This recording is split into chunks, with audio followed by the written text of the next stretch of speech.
What's up, guys? It's Zero here. Today, I'm bringing you guys a brand new episode of The Zero Show. The Zero Show, guys, where we talk about everything in the world of gaming. Plus, we give you guys some insight into what it all means. We've got a lot of things to talk about on this episode of the show, so let's get into it. I'm really excited, man, because we got a lot of things to talk about in this episode of The Zero Show.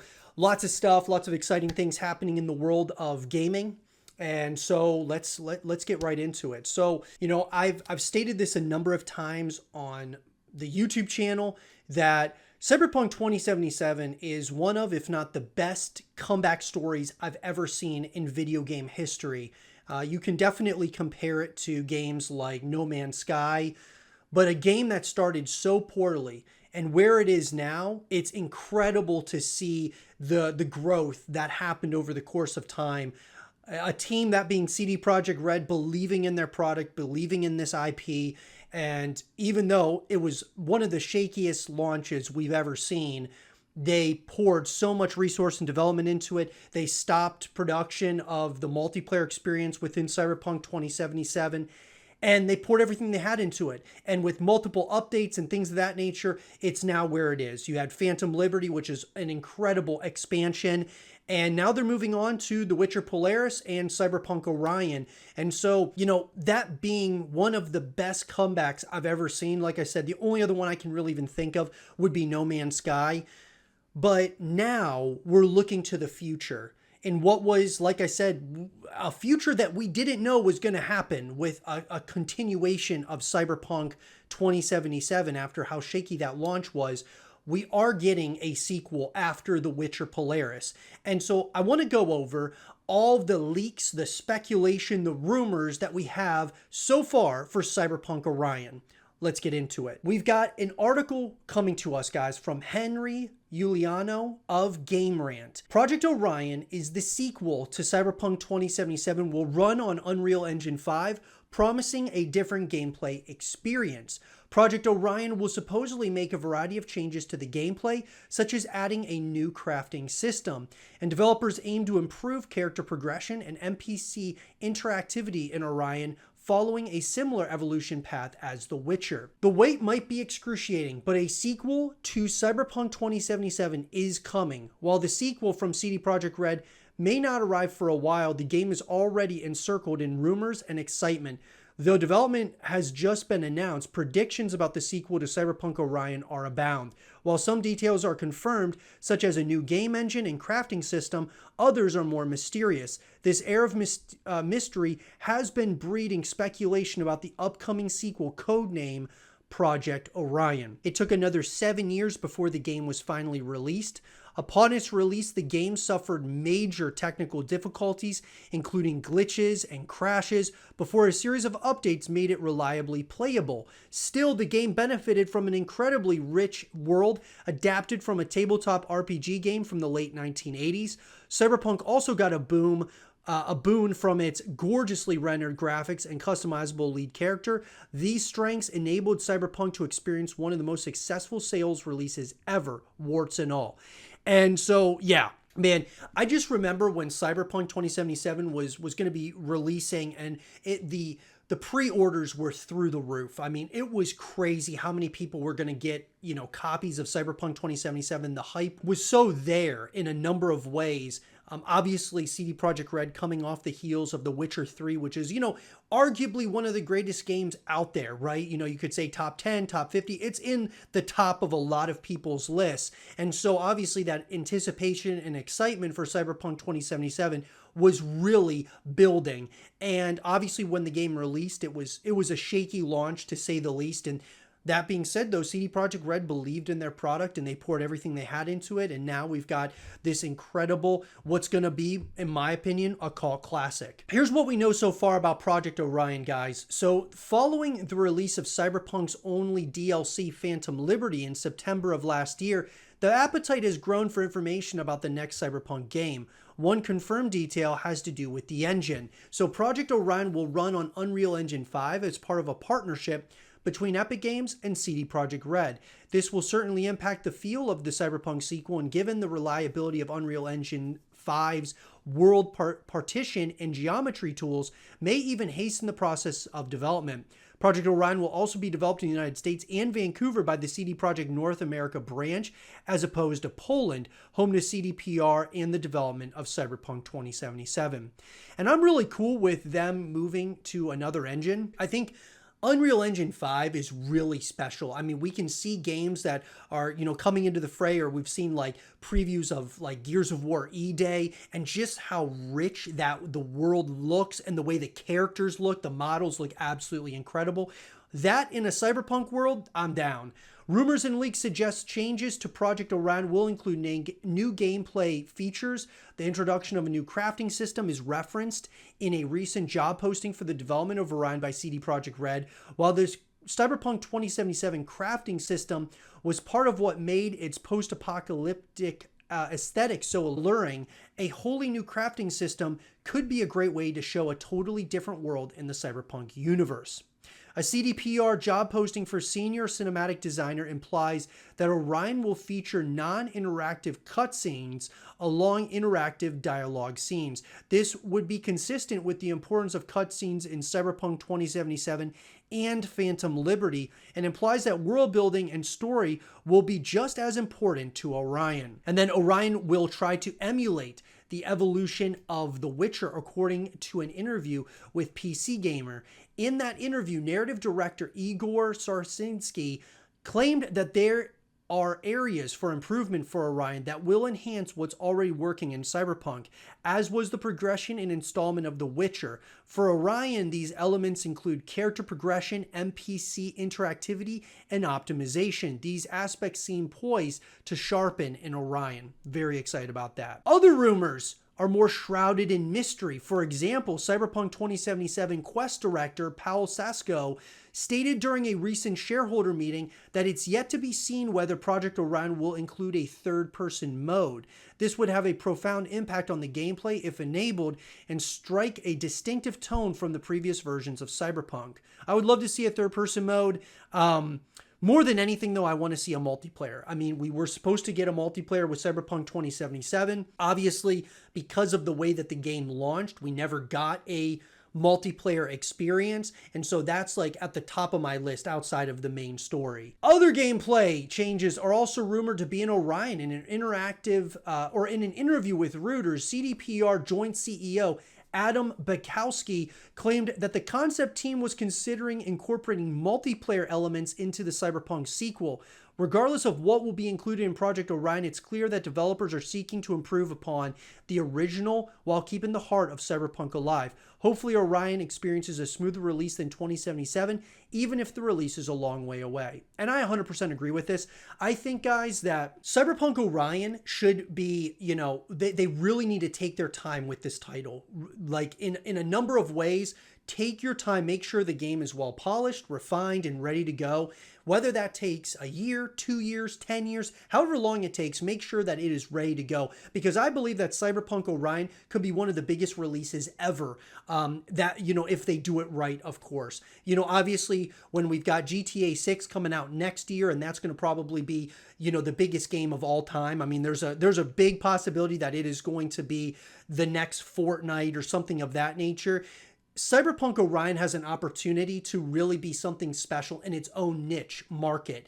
And I think that so many people really love this like futuristic kind of feel, and it'll be interesting to see where they take Orion with this upcoming sequel. But as I said, multiplayer is one of the top things for me, because multiplayer is what brings you back to the experience over and over again. After you beat the campaign a couple of times, beat the DLCs, a lot of times you're going to move on to other games unless there's something to keep you there. Whether it's co-op, whether it's playing, multiplayer experiences, I think Cyberpunk in a multiplayer setting could be something really special.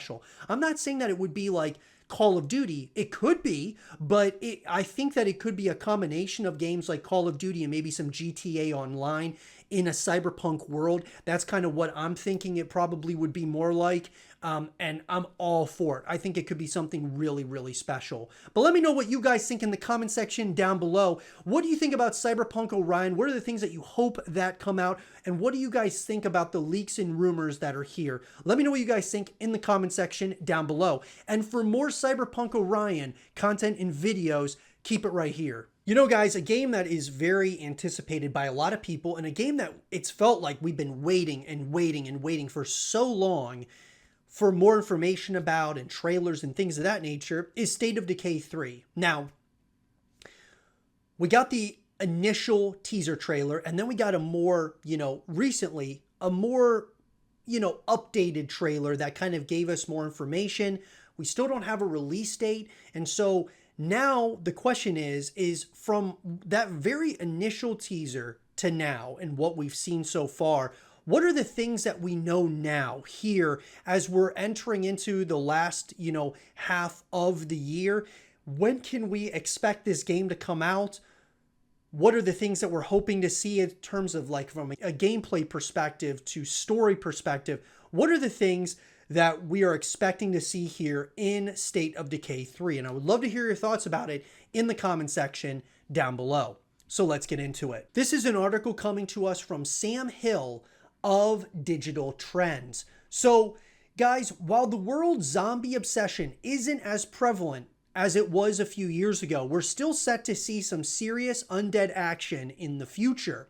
Undead Labs has a third entry in its State of Decay series in the works that will surely pit an electric cast of survivors against hordes of wandering undead as they try to rebuild in a brutal world. Each entry of the series so far has included action, adventure, survival horror, stealth, role-playing, and strategy elements, blending genres into an interesting civilization rebuilding, zombie decapitating experience. I think it's important to note, guys, that we still don't have a lot of details of what State of Decay 3 gameplay will look like, but we have a couple of awesome trailers that got released. It's definitely one of our most anticipated upcoming Xbox Series X games. Same here. I definitely agree. So let's talk about some speculation here, guys. Take everything that you're about to hear with a pinch of salt. So let's get into the release date. So neither Undead Labs nor Microsoft has announced a release date for State of Decay 3, which means it will be a while before we see the much anticipated sequel. The cinematic trailer premiered at the Xbox Game Showcase in July of 2020. The game was in the early pre-production stages. A second trailer dropped during the Xbox Game Showcase in June of 2024 and included cinematics with more characters and a brief look at some combat gameplay. We're predicting a mid to late 2025 release, though there's ultimately no way to know for sure until we hear more from the developers. The way I look at it, guys, is definitely Undead Labs is ramping up the production from, obviously 2020 to 2024, they've been working a lot on this game, and it gives me a lot of excitement and a little bit of some pause for a couple of reasons. Number one is there's a lot of excitement there because when you think of the initial trailer to the newest trailer that came out this year, you have 4 years there. And so they've been working on this game for the last 4 years. So where there's excitement is, okay, this game is probably larger than any State of Decay game ever. So it's probably the largest State of Decay game that's ever been made. So that's number one. Number two, they've been able to really work on like the kinks and maybe any bugs, glitches, things of that nature, and really make sure that the story to the way the game feels to maybe any multiplayer experiences, all those things are working and clicking on all cylinders. Now, where I get some pause in this is from 2020 to 2024, you've got 4 years. And obviously there was some talk that there was, some development hell issues behind the scenes at Undead Labs, that a lot of creative differences, workplace issues, things of that nature were kind of coming out. And a lot of those things were rumors. There were some, people that used to work for Undead Labs that were saying some things about, just the working conditions and things of that nature. So you got to take all that stuff with a pinch of salt. But where I get concerned about it is it's taken this long, and maybe this game should have came out like a year or two ago. Like maybe it shouldn't have taken this long for them to make it. And so where I get a little bit concerned is the story fully refined, or are they having a lot of conflicts within the company about the direction they're trying to go and the different, all the different elements to State of Decay that, are they having issues internally? That's where I get a little bit concerned. If you ask me about the release date, I think 2025 could be a possibility, but I think it's more likely we're going to be getting the release in 2026 or 2027. I think that we're definitely probably going to see another trailer next year at the Xbox Game Showcase, and I think that trailer would be like a release date trailer announcing when the game is going to be coming out, and I would assume that it'll probably be coming out in like 2026, probably maybe fall of 26 or maybe, 2027. I think it's more reasonable to expect a 2026 release date for this game, but I'll be sure to keep you guys all up to speed as more information comes out about that. In terms of the platforms, guys, well,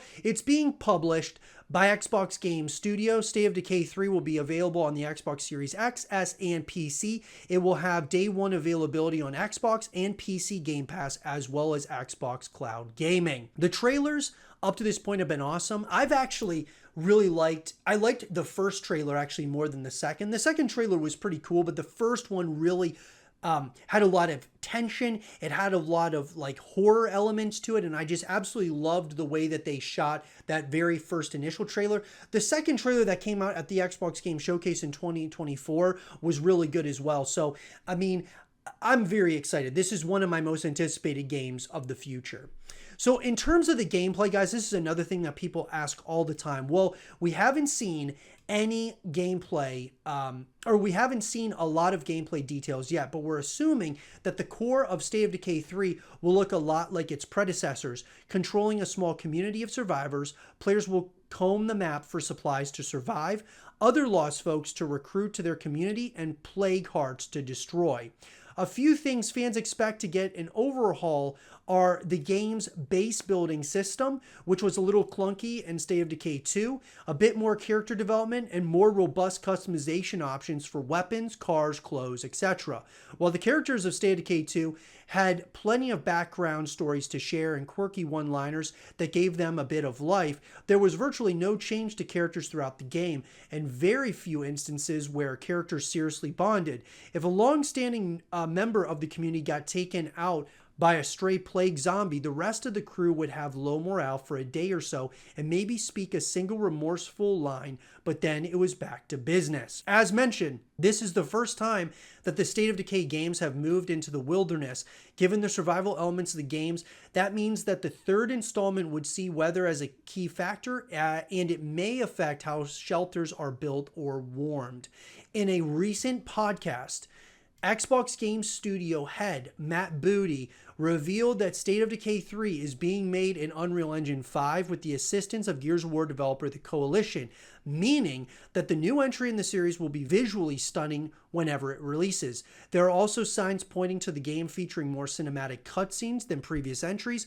Undead Labs has been spotted collaborating with other XGS teams on animation work. So a couple of things I'm really excited about here in terms of the gameplay. I think that the gameplay could very well be more versatile than any other State of Decay game to date. And with Undead Labs working with the Gears of War developer, The Coalition does a really good job of like world building. They do a really good job of like, just from a graphics perspective. I mean, you look at Gears of War E-Day, which we're going to be talking about here on the show later.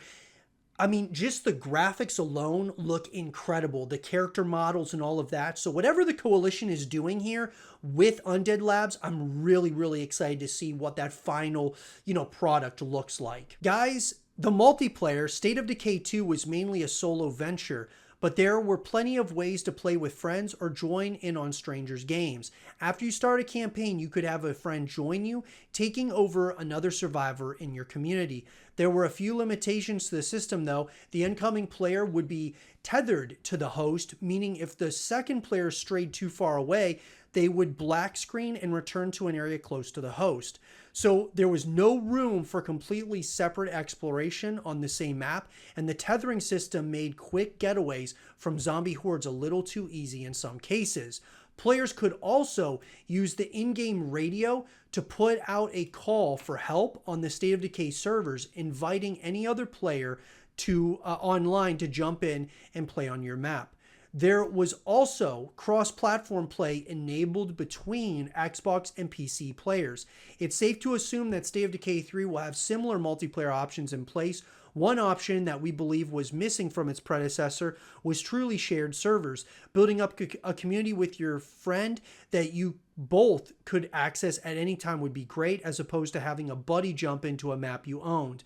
It was never very fun to put in work on someone's community and level up a survivor only to log on to your own game and be back at square one. 100% agree. I think one of the things with the multiplayer experience that they could really improve on, I think, adding other like game modes to the multiplayer experience in State of Decay 3, I think would be awesome, because I just think having multiple ways to connect with this universe, it'll bring people back to the experience over and over again. And what they did with State of Decay 2 was okay, but I think that they could do a lot better. In State of Decay 3, there were a lot of bugs and glitches and things of that nature in State of Decay 2's multiplayer experience. And so between adding new game modes to the multiplayer, making it a lot easier with having people join you and join your community and stuff that are friends of yours, that could be a really exciting experience. And then, of course, guys, the DLC. Well, State of Decay 2 saw a handful of DLCs during its lifetime. Each one introduced a handful of new weapons, vehicles, outfits, and facility mods to the game, spicing up the game a bit.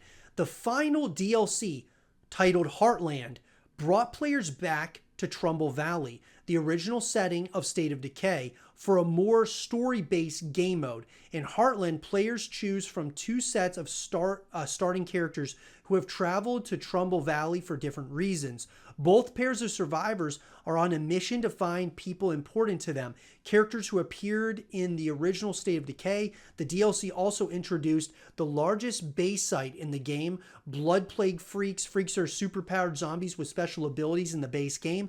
Now they can infect you with a Blood Plague too, and answers to questions about how exactly the Blood Plague came to be. So, guys, I think that there is no doubt that we are surely going to see a handful of DLC in State of Decay 3.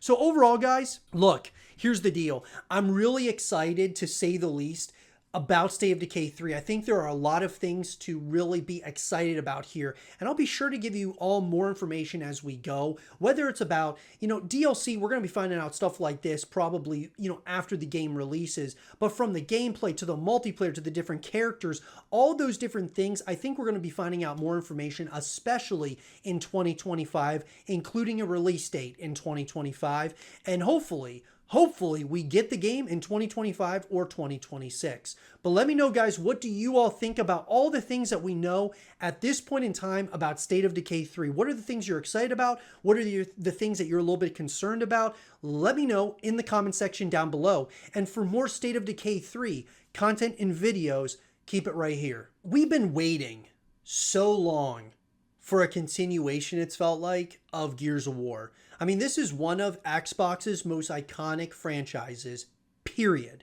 When you think of like the top two iconic franchises Xbox holds, it's Halo and Gears of War. Now, you could argue like Fable, Perfect Dark. There's a couple others that you could argue, but Gears and Halo have been staples to Xbox. And they've always sold really well for Xbox. They've done really well from a, fan base perspective. Now, obviously, the Xbox studios need to get better about bringing people back to the experience over and over again, consistently updating, making it fresh. When you release your game, don't leave and take vacation right after you release the game. No. Once you release the game, it's all hands on deck. Pedal to the metal. Let's make this thing the greatest thing on the planet. Obviously, we got some issues with Halo Infinite right now. But let's talk about Gears of War E-Day. Gears of War E-Day, guys, is one of my most anticipated games of the future. And I want to talk about this title because there is so much to be excited about as a Gears of War fan, because E-Day's kind of going, taking a step back in time, and we're about to get back into the trenches with Marcus and Dom. And I'm so excited, man, to see kind of like this origin story kind of unfold for us. And I think it could be something absolutely special. So let's get into it. In an article coming to us from Echo Apsey of ANML, one of the biggest announcements from 2024's Xbox Game Showcase was Gears of War E-Day. The next mainline entry in the series is shaking things up by returning to the core of the franchise and offering up an entirely new setting for the series. Let's talk about the story. Well, Gears of War E-Day takes us back to the beginning. Here, both Marcus and Dom are seasoned veterans of the Pendulum Wars, the ongoing conflict that took place before the start of the series. Knowing Dom through his older brother Carlos, he and Marcus are in the early stages of their friendship following the death of Carlos. The game tells the origin story of their bond, which came to define the series. However, this is a step back, which means neither of them have their years of experience fighting the Locusts, so this game's threat will be fresh and new for them. On the topic of their relationship, the Coalition described this story as a really modern take on both of them. You have this intimate story set amid this wider backdrop of what's happening on this apocalyptic day. I think for fans, it'll be really compelling to dig deep and explore their bond and how it changes over time. You know, guys, a lot of people asked me the question, what do I think about them going back into the past and not really going into the future again with like Kate Diaz, JD, and all these different, newer characters? And to me, I think that the Coalition, I believe from Ultimate Edition to Gears of War 4, Gears 5, I think that they're kind of setting the stage. But really what they have needed is they need their own game that feels like 100% them. I feel like the Coalition, not that they didn't want to do Ultimate Edition or Gears of War 4 or Gears 5, what I mean is that I think that this game is what they wanted to do right now. And Xbox allowing them to do it, I think that you're going to see a labor of love come in with this game.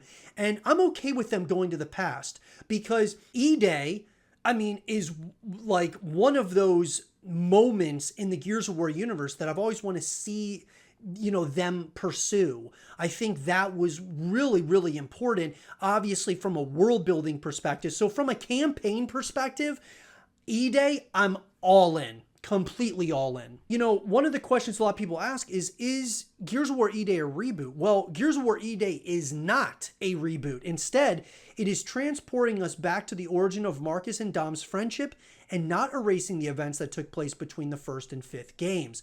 In fact, later on in that same post on the Xbox Wire, the Coalition said that the team is content with the stories told in Gears of War 4 and Gears 5 and is by no means abandoning them, but the collective passion for such an iconic origin story was simply too great to ignore. The game is also not a spin-off, instead acting as the new mainline entry simply set earlier in the timeline than Gears 5. And like I said, guys, I'm totally cool with this. I think that this is the right time to make Gears of War E-Day. I talked a lot on the YouTube channel about Gears of War 6 or Gear 6, and I love that. By the way, they're bringing the name back, Gears of War, instead of Gears. It's like, it was always Gears of War. It was never just Gears. Gears was the nickname, like Gears of War E-Day. Let's go, baby. I'm excited that they're bringing Gears of War back. And E-Day? Emergence Day? Let's go. I'm totally down for this. And like I said, I think that this is like a hard reset for the franchise because Gears of War 4 I loved. I really like Gears 5 as well, but it was a step back, from Gears of War 4 in my opinion. And obviously Gears of War 3 is the greatest Gears, one of the greatest games ever created in my personal opinion. And so I think E-Day is kind of going back to the roots of what made Gears so special from Gears 1 to Gears of War 3. And so I'm really excited to see, this is kind of like the Coalition's take of bringing us back to Gears of War 1 to Gears of War 3. So down for this. Let's talk about the gameplay, guys. Well, Gears of War E-Day still seems to be a little while away, even though it has been 5 years since the last entry. No date was given in the trailer, and a good prediction is that we will see gameplay at next year's Xbox Game Showcase in June. So that's pretty exciting. I think that there's a pretty good possibility that we're going to see some gameplay next year. If not next year, it'll be 2026 with, I believe, a release date in 2027. So if we get the Xbox Game Showcase next year and we have obviously the gameplay shown, I think that the gameplay will also show the release date. And then that release date will probably be 2026. But if we get the gameplay in 2026, I think that we'll get the release date in 2027. They want to make sure that they've got a year or so of time to really ramp up marketing, build the hype, get people excited. So I think that's probably more reasonable to expect. But I would love nothing more, guys, than to see a gameplay trailer next year and we get the release in 2026. So Gears of War E-Day doesn't have a release date or window for Xbox Series X or S and PC, but given that we only saw a brief trailer, it seems likely that the game will release in later 2025 or sometime in 2026, although that is speculation on our part. We will likely get a firm release window at next year's Xbox Game Showcase, but could see more before then. So look, I don't believe that we're going to see the gameplay trailer in 2025 and the release date is in 2025. It doesn't make a lot of sense to me. I think Microsoft, as well as, Xbox, as well as the coalition, they're going to want to release a really awesome gameplay trailer and then release the game the following year. That's at least in my opinion. I think, you probably could see, that gameplay trailer with the release date in 2025, 2026, like say Xbox Game Showcase at 26, we get like a really cool multiplayer trailer with, a campaign trailer and all those things that come out with reminding people that the game's coming out fall of 2026. So I think that's more reasonable to expect. And in terms of the multiplayer, guys, I think with the tone we're seeing, at least right now, very early on, of Gears of War E-Day, it could be one of the best multiplayer experiences because you're going back to the roots of what made Gears so special. And so I'm so excited, and I will be sure to share more information as it comes out for Gears of War E-Day. What do you guys think about this? The question is for you. What do you think about Gears of War E-Day? Are you guys as excited as I am for this game? Let me know what you all think in the comment section down below. Let's have a conversation about it. And for more Gears of War E-Day content and videos, keep it right here. One of the greatest horror games of all time, you could say like horror action games of all time, is Dead Space. And Dead Space, we got 3 mainline entries that come out. And the first one was incredible, in my opinion. Like, it was really transcending the horror genre as we know it. And then the second game comes out, and it even eclipsed the first one. And then the third game comes out, and it was a step in the wrong direction. What they did with Dead Space 3 was they prioritized action over horror, which the first two, this series was built on horror over action. Like horror was the main focal point with action elements. And they changed it to being action with, some horror elements to it. And so Dead Space went through some problems for sure. And obviously we went through years upon years upon years of no continuations. And then the community got together through social media, Reddit, forums, all these different things, saying how badly we wanted a continuation of Dead Space. Now, everyone was really wanting a Dead Space 4. We wanted a continuation. Well, EA decided to do a remake, and Motive were the ones who created the Dead Space remake. And it was absolutely incredible. And so it sold really well. What an insanely remake. One of the best remakes I've ever played. And guys, I'm a little bit biased because I love horror games, and Dead Space is a love of mine. I love this franchise. And so I will say that it was one of the best remakes I've ever played. That being said, the question now is, are we going to get a Dead Space 4? Why has it not been already greenlit at this point? Dead Space, the remake, sold very well, did critically, incredible from, reviews and all of these things. So what's happening with Dead Space 4? Let's talk about it. Guys, in an article coming to us from Logan Moore of Comic Book Gaming, a new Dead Space entry was considered in 2023. So those at Electronic Arts developer Motive Studio reportedly tried to work on a new entry in the Dead Space franchise following this past year's release of the Dead Space remake, but the project never got off the ground. Since the launch of Dead Space 3 all the way back in 2013, fans have continued to hold out hope that Dead Space 4 would one day come around. The 2023 remake of Dead Space was the closest that EA had come to greenlighting a wholly new installment since that time, and again gave fans renewed optimism that the franchise could have a bright future. Sadly, based on new details that have now emerged, this doesn't seem to be the case at all. According to a publication, Bloomberg, a small team at Motive began pulling together plans for a new Dead Space title last year. It's not known if this new game would have been Dead Space 4 or if it would have been a full reboot of the series, but either way, the project didn't last long. The report goes on to state that work on the game was never greenlit by those in charge of EA, which led to it naturally falling apart. Despite this, it's said that a tiny group continues exploring other ideas for Dead Space internally at Motive, although nothing is expected to come from this anytime soon. In tandem with this report, new rumors hit the internet in the past day that asserted a remake of Dead Space 2 was also in the works at Motive at one point. EA itself ended up disputing this rumor and said that the claim was not accurate. Regardless of what the truth might be, all versions of this story confirm that EA and Motive have no plans for Dead Space at this point in time, which is disappointing given how great 2023's remake was. And I gotta agree with that in a massive way, okay?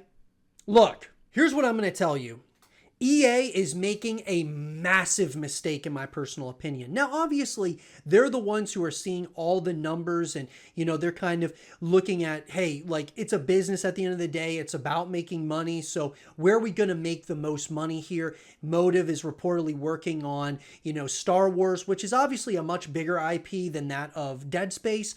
But I think you're really missing out on a massive opportunity to really build like one of the juggernaut horror franchises in the world.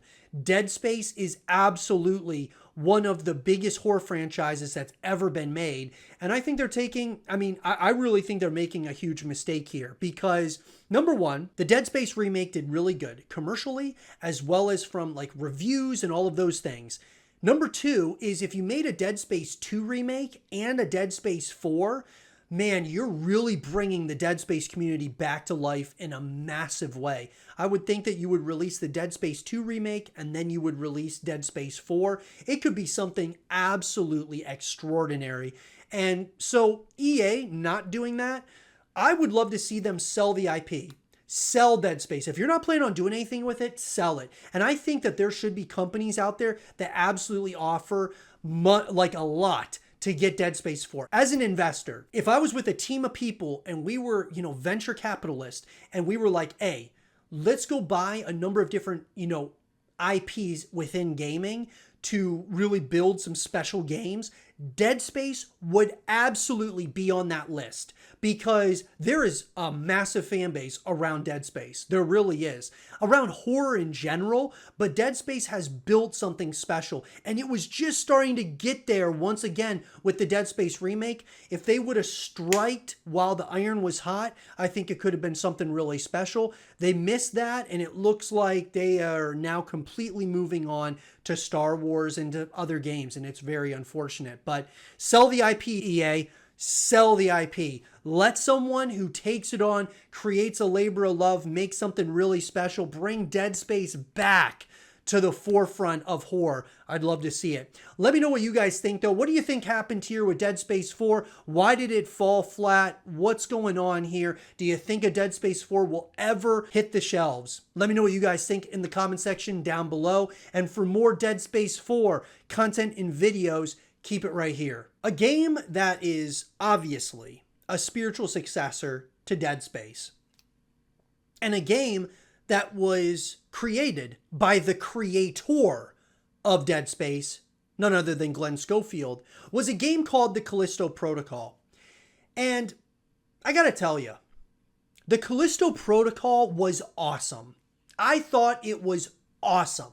I thought from story to the things that they were doing with like the different like horde modes and all this different stuff, they were creating something really special. I believe that. The problem was that they dumped so much resource and development into it. Negative word of mouth.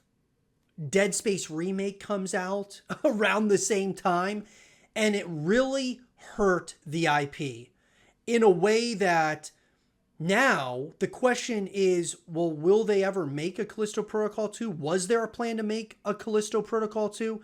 Let's talk about it. In an article, guys, coming to us from Edwin Evans Thurwell of Rock Paper Shotgun, former Striking Distance CEO, shares details of cut material, disagreements with Krafton, and losses during the pandemic.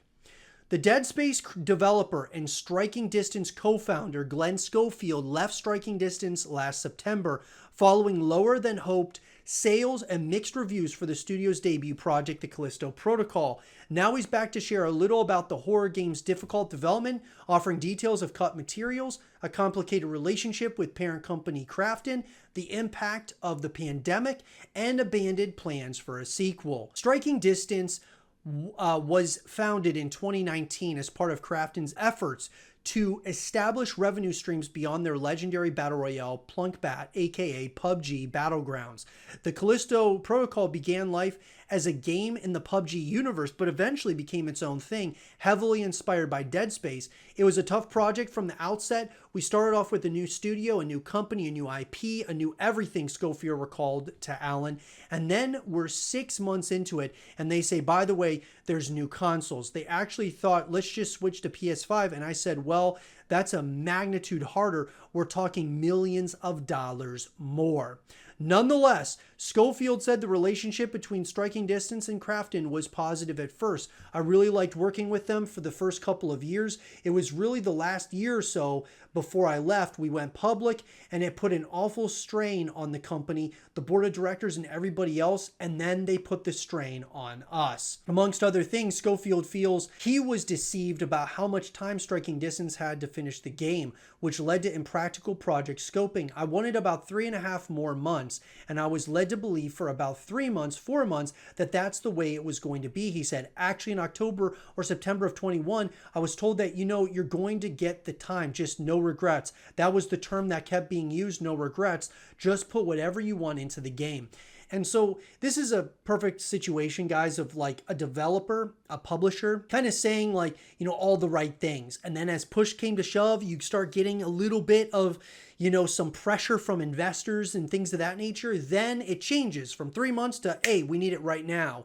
And so you can think of games like CD Projekt Red. They were pressured by investors to release the game early, and look what happened with Cyberpunk 2077. Now, they were able to recover because they were able to dump a lot of resource and development into bugs and fixing all of those things.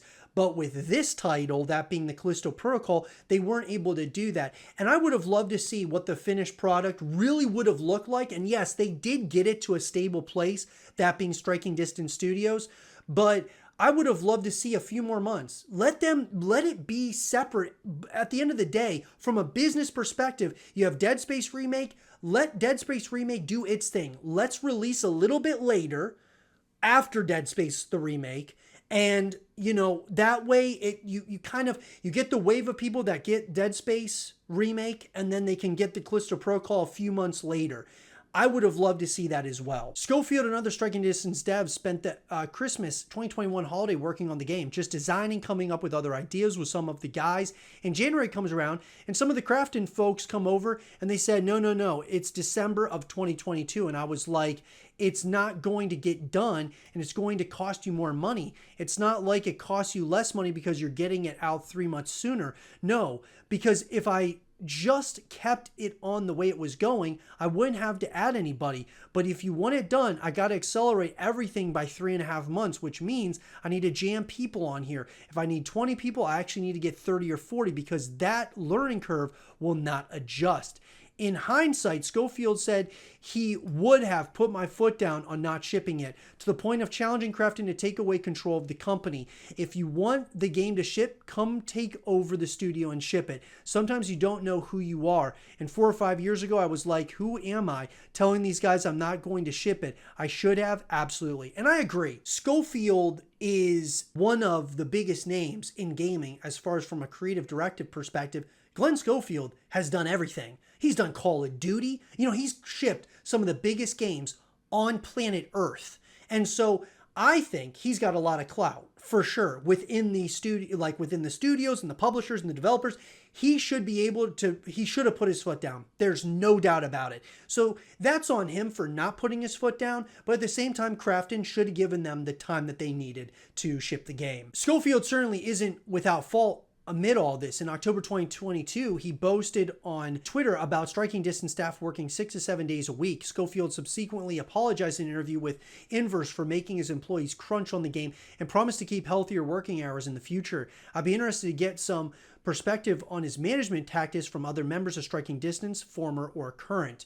The Callisto Protocol met with iffy verdicts at launch, not at least thanks to technical problems on PC. In the wake of its release, Schofield says that Striking Distance and Krafton essentially stopped talking to each other. As we're making DLC, I kid you not, they started ignoring me. The game came out December 2nd.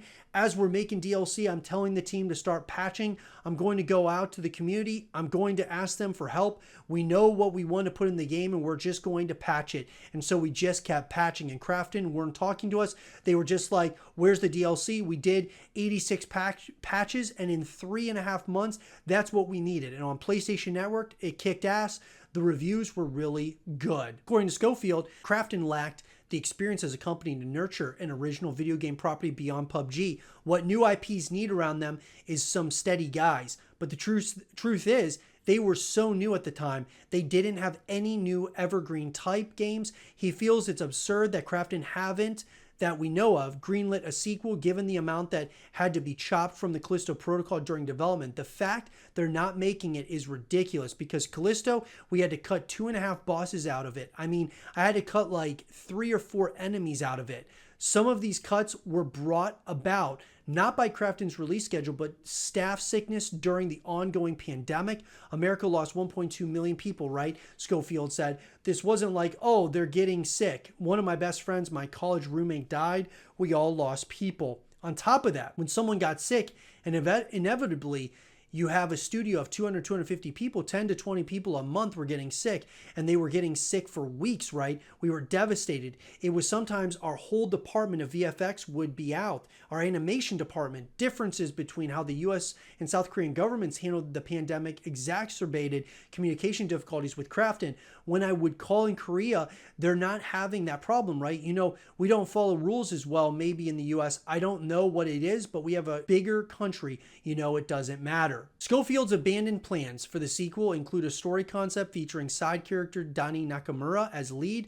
Another scenario would have brought back the original game's Jacob, who was voice acted by Josh Duhamel. I wanted to bring back Josh, but I actually wanted to act like he was dead and start off with a different character, and then halfway through, this character dies, and then they're like, well, we know one guy, and then you surprisingly bring him back, Schofield says. I thought the Callisto Protocol was awesome. I loved it. I thought it was a great game. I think that there was a lot of potential for the future. The fact that he had to cut bosses and cut characters and all those different things, I would have found a way, like, at least in my mind, I'm like, okay, we don't want to cut these bosses. We don't want to cut these different, some of these enemies. It's important that these guys are in the game somehow, some way. We got to figure out those things, and then when the game releases, there's going to be bugs, there's going to be glitches. So we got to do a lot of patches for those things. But I just personally think it would have been awesome to see this game with all the extra bosses and the variety of enemies. I think that would have been really special. Ultimately, Krafton, I think they messed up in a number of ways, and I think Glenn and the studio, that being Striking Distance, messed up in a number of ways as well. Doesn't look like we'll ever get a Callisto Protocol 2. I really would have loved to see a Callisto Protocol 2, because man, from the marketing to the graphics, the just everything, man, the marketing material, I thought it looked great. But we'll have to wait and see, guys. If a Callisto Protocol 2, maybe Krafton will sell the IP, similar to maybe if EA sells the Dead Space IP, that would be something really special as well. Let me know though, guys, what you think about the canceled project, the Callisto Protocol 2. Let me know what you guys think in the comment section down below. Do you think that this is something that should come back into the future? I'd love to hear your thoughts about it. And for more of the Callisto Protocol 2 content and videos, keep it right here. Ever since the release of Apex Legends, I've always wondered, like, was there a plan to make a Titanfall 3? I've made a lot of content on the YouTube channel about Titanfall 3 and how badly we as players who love Titanfall and Titanfall 2 would love to see a continuation of this iconic franchise. And with the popularity of Apex Legends, it doesn't make a lot of sense that they haven't made a Titanfall 3, because Apex Legends could promote Titanfall 3 and Titanfall 3 can promote Apex Legends because they're in the same universe. Doesn't make a lot of sense to me. But let's talk about, why have we not gotten a Titanfall 3 and could we see one in the future? So let's get into it. In an article, guys, coming to us from Lucy S. of Game Rant, Titanfall may be getting another game, but there's a catch. Well, despite almost a decade passing since the release of the first Titanfall, the gaming community still holds the series dear. Fueled by the enduring popularity of the sequel, fans are eagerly awaiting any details concerning a new installment to the Titanfall universe. While the recent rumor that a new Titanfall game is in development is an exciting thought, there is a caveat. Titanfall fans facing a long drought of new content might be surprised by any news about the series in 2024. After all, Respawn Entertainment's seemingly prioritizing Apex Legends has dampened hopes of Titanfall 3 happening. Notably, while there's speculation that a fresh Titanfall game is currently in the works, it doesn't appear that the narrative will be directly connected to the first two games. So, the rumor originated on March 4th from video game journalist Jeff Grubb's podcast, Game Mess Mornings. During the podcast, Grubb claims that Steve Fukuda, the director of Titanfall 2, is heading the development team for a new game set in the Titanfall universe. While this team has been public knowledge since May of 2023, the original purpose was simply finding the fun in something new, leaving specifics unclear. The prototype is reportedly still in its early stages, but continuing to gather steam. Guys, I believe for sure that there are talks and definitely, development things that they're working on, whether it's initial concepts and things of that nature for Titanfall 3. Respawn, EA, they hear all the noise from the community that there are a lot of people that want a Titanfall 3. There is a lot of people that want Titanfall 3. And so I do think that they are working on some things. Now, maybe there's been some development hell issues with it, like they're having disagreements on the story, they're having disagreements on the way the multiplayer feels, how it ties into Apex or something totally, all by itself. There could be things like this happening behind the scenes. We'll have to kind of wait and see. Well, unfortunately, even if the speculation turns out to be true, Grubb stressed that his sources are adamant that this project won't be Titanfall 3. Though it's clear some fans would like a threequel to be made, it doesn't appear it's happening anytime soon. About 28 minutes into his podcast, Grubb says, "Whenever I do look into it, they're not making Titanfall 3. They just straight up aren't." And like I said, guys, I personally believe that there are conversations happening about Titanfall 3. I mean, what that looks like, maybe it's not called Titanfall 3, maybe it's called something totally different, like Titanfall Resurrected or whatever. I do believe that it would be a completely missed opportunity by Respawn and EA to not create something in the Titanfall universe when they have this juggernaut, that being Apex Legends. They should have a team working on it without question. Grubb further clarified on X that the rumored game may still feature Titans in some capacity. This connection to the Titanfall universe hints at the possibility that the new game could lean more towards Apex Legends' approach rather than replicating elements of Titanfall. After all, though related with Apex Legends set 18 years after Titanfall 2, the Battle Royale doesn't quite fulfill the desires that a direct sequel to the 2016 game could. Unfortunately, the future of the Titanfall universe and the Titanfall series seems uncertain.